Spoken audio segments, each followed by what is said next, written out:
Hi guys, my name is Roger, and ever since I was a teenager, I've always wanted to build my own car. I started this channel to see if an average person, like me, can design and build their own mid-engine car. If you like what you see here in my videos, please click the like button and subscribe to the channel. If you know someone who you think might be interested in my videos, please share the videos with them. I'll be adding a new video every week, and with that out of the way, let's get started with this week's video.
So last night I finished welding the top on the left fuel tank, which was the second fuel tank.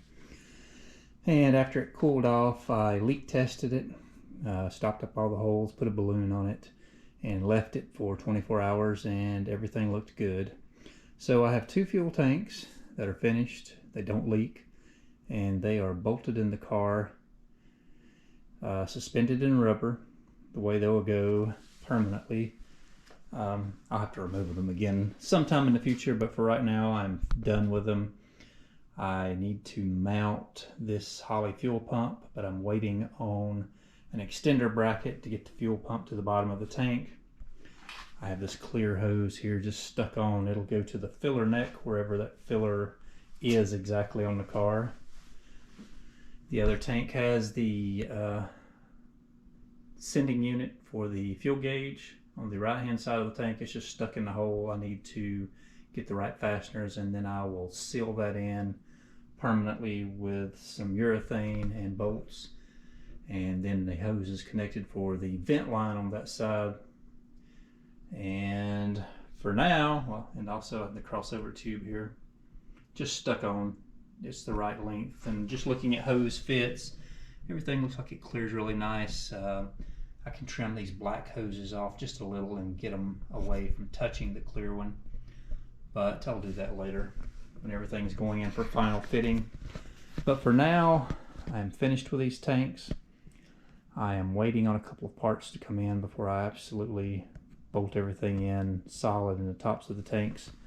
And I'm also waiting for brake lines. I've ordered the material for the brake lines, the line, the ends, the T's. I'm going to start running brake lines. Bought a couple of tools here. Got a tubing cutter and a tubing bender. And I have a tool ordered to put the flares on the end of the tubing that should come in here in a day or two also. So right now I'm waiting on the material for the brake lines, and once it comes in, we'll start running brake lines and get all the brake connections hooked up. Let's see, anything else? No, there's a stack of foam here that goes inside the fuel cell, this last fuel cell that we welded last night. Once I have all the fuel pump parts in and assembled and cut to length and have everything finalized like I want to put it in the tank, I will insert that foam through the hole in the top down in the tank and place it in a position. I'll keep the fuel from sloshing in this tank. And if you remember, we put a baffle in the other tank, so it keep it from sloshing. And that is all I have for now. That is my update, and we will get back to working on something else soon. I'm still waiting on brake parts to come in and fuel tank parts. So while I'm waiting, I'm going to work on, I mentioned I had come up with a solution to make this joint or this area here stronger, and I have brought my tools out and some scrap paper, and I'm going to start working on a template for something that fits in here that I'm happy with. And then once I get the template, I will back it into SolidWorks, model a part, and have them laser cut and bent. But so we're making paper dolls, I guess, right now until we get a pattern that we like. So and while I'm thinking about it, I did get one of the brake parts in today. I got a tool here, a flaring tool. I don't know if you've seen these before. It's a Titan tool that you stick the brake line in, tighten the fitting down. You can make, I believe it makes bubble and double 45 flares, but we'll see how that works once the brake line gets here in a day or two. And I've got some little clamps I'm hoping to use to attach the brake line or hold it in place on the car, but I don't know for sure they're the correct size yet. But let's get busy making some little patterns or templates out of this paper here and see if I can come up with something I like to brace this front shock tower mount a little bit better.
Okay, this is what I've come up with.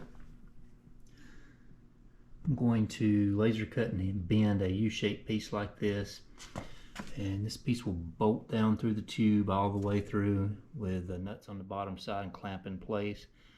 And I'm going to weld it along the inside or outside, probably the outside, to this other piece. So once it's bolted here and bolted down here, that's a nice support gusset.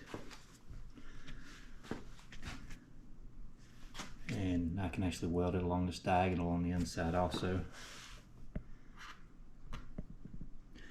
But I believe that's what I'm going to go with. I think that'll strengthen that joint up quite a bit. So I guess I'm going to start this morning by fitting and welding these brackets that we made yesterday into place. If I can make them fit. I think I can. They're really close. They didn't turn out exactly like my template, but they're close. And we get those done. I guess we could take these mounting plates off here for the sway bar and grind a clearance notch here where it's close to touching. We can do both of those. On the rear sway bar, I need to make some spacer plates to go between the mounting bracket and the mount here, just to bring the sway bar rearward slightly for clearance. That is something we could do. There might be one or two other small things. I just have to think about it a little bit. But let's start working on these small things. It'll give us something to work on this weekend.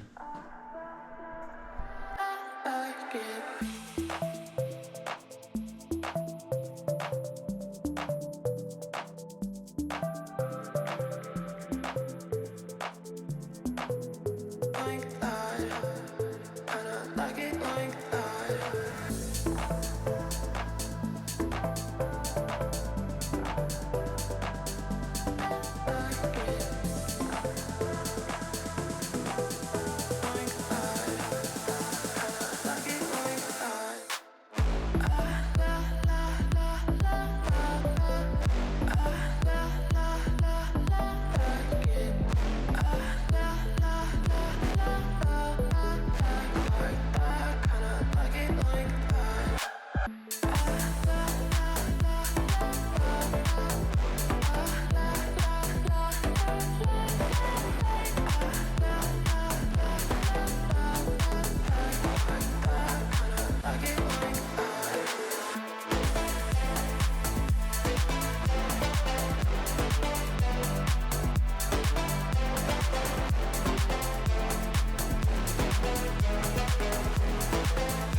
Like it like that.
Well, I have these pieces welded in.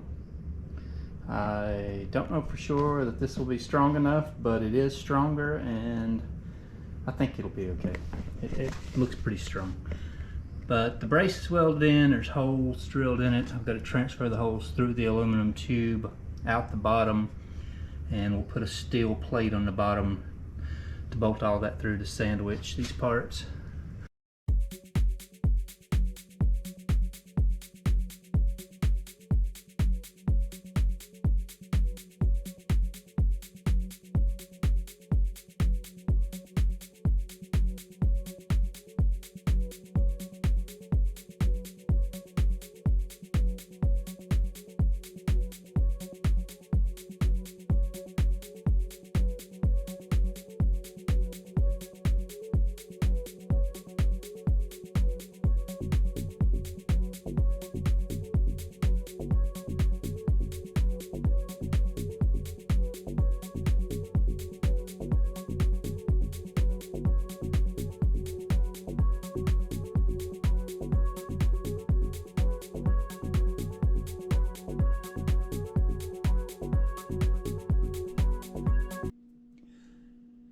Well, after waiting several days for brake line parts to come in, they finally arrived today.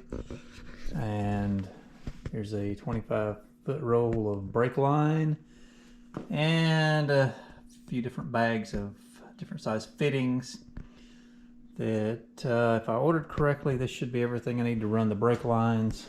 I'll have to make some mounts to mount the end of the flexible cable. There's a mount made solid to the frame. Actually, it goes down to the bottom.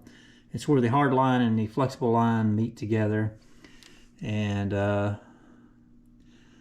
not quite sure how these are going to run just yet, but I'm going to see if I can make a straightening tool to straighten this tubing as straight as possible, and then try to figure out how the lines are going to run and start installing those. But let's get started working on that and see how much we get done.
Well, I ordered all the material for my brakes, but misordered a few parts. Never run brake lines before, and I was having some issues with the different types of flares and the different size tubing.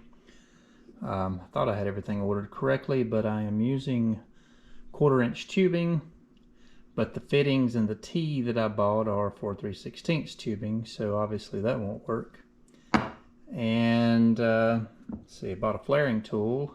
Don't remember if I showed you this before or not, but it worked very well. It came highly recommended. I read a lot of comments on it, and it does bubble and double flare depending on which end you use.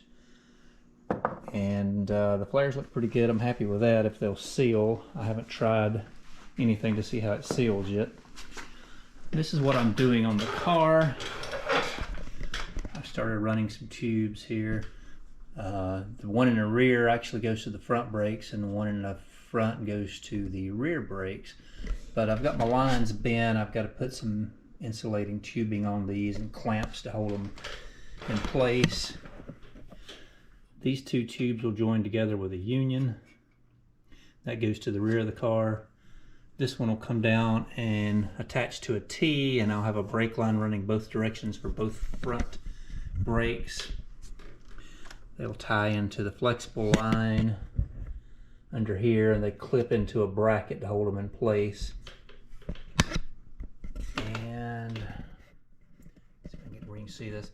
I bolted the bracket here, drilled a hole, and bolted this to hold the hose in place. And it routes in and around and back over to the calipers. That holds it in place out of the way so there's no kinking or binding when you run the steering from lock to lock. But I'm happy with all of that, the way it looks.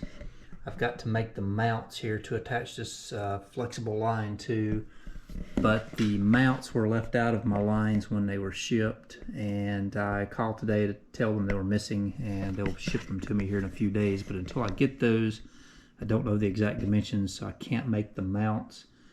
I want to wait till those come in so I get the mounts 1-to-1 for the clips to make sure I have plenty of room and clearance for them to snap in and work correctly, or else I'll just be making those mounts twice. But I ordered brake line parts again yesterday. They should be here maybe tomorrow or Monday at the latest. I had hoped I'd ordered everything correctly, so this would be my last order. But I believe that there's still going to be a few things that I'm missing. There's going to be some mismatched components. But I won't know for sure until they get here. But I still think I'm going to need to purchase a few more things to finish up the brakes. And the brake line that continues to the rear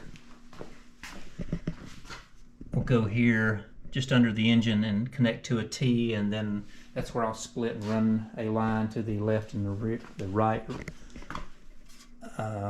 rear calipers. Not quite sure how I'm going to route those lines yet. They may have to come down and run here on the outside because the engine mounts are in the way. And these brake lines are really short. They're not for the Corvette. These were for the Cadillac CTS-V to attach to the calipers correctly.